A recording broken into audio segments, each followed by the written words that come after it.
Hi, Dr. J here. And up to this point during our conversations, we've discussed the role of faith, the role of developing faith muscle, and the role of forgiveness, all of which are designed to help you live a more fulfilling, a more joyful, and a healthier life. In the next few videos, I'd like for us to focus on relationships. The relationships that we have with our friends, our family, our spouse, our partner. But first and foremost, what's the relationship like that you have with yourself? And what I mean by that is this. What is it that you actually think about yourself? What is it that you actually say to yourself? And I believe and I contend with a high level of certainty based on my experience of working with hundreds, if not thousands of people, to help achieve different goals in their life, is that more times than not, people have very self-depreciating or negative internal dialogue about themselves.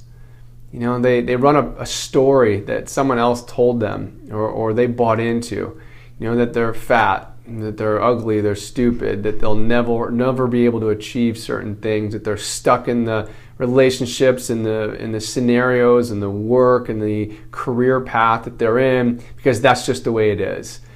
And the more you run that pattern of thought, the more you run those actions, the more you run those constant reinforcement of those negative patterns, the more it becomes real. It's almost like you're a self-fulfilling prophecy.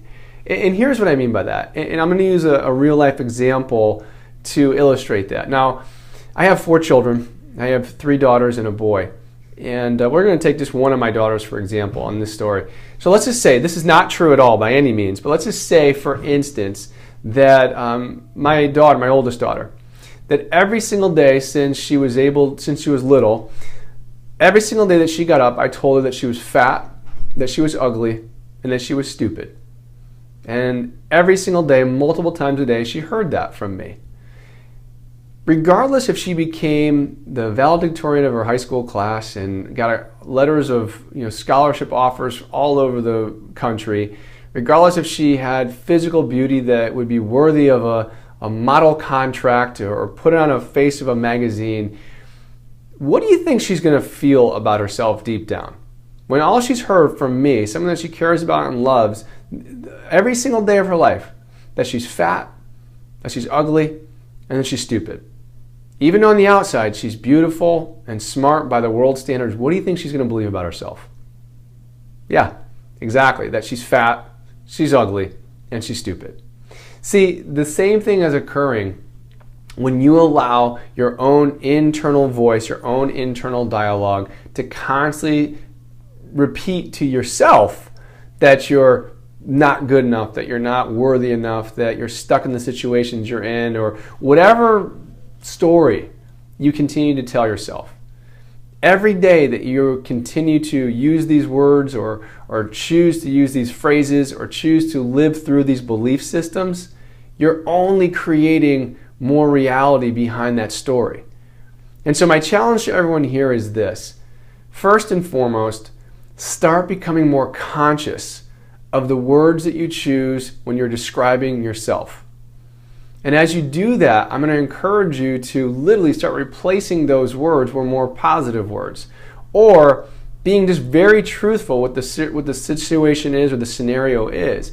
Meaning this, it's not that you're broke, it's not that you're a train wreck, or it's not that you're a mess. Those aren't true statements. They're a story.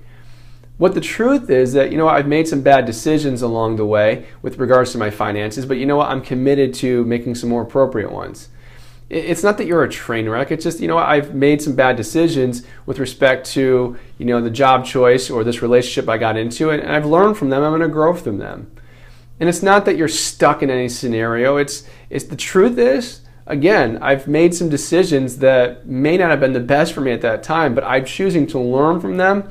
And I'm going to choose to take different actions so I can get unstuck this year.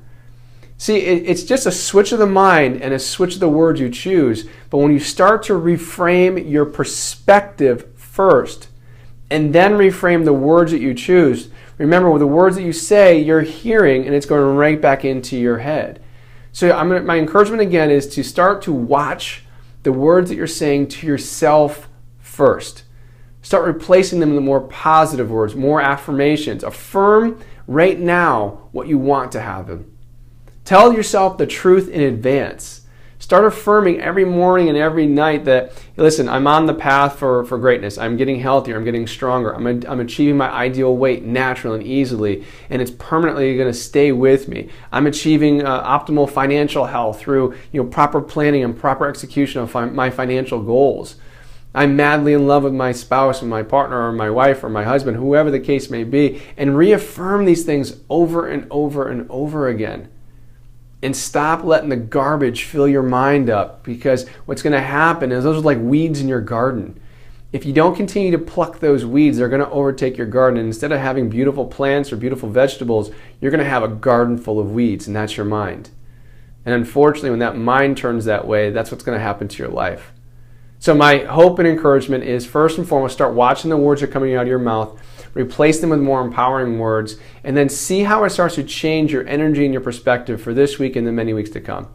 Again, I hope this information helps or blesses many of you, and I look forward to speaking to you again in the future. Take care. Have a great day.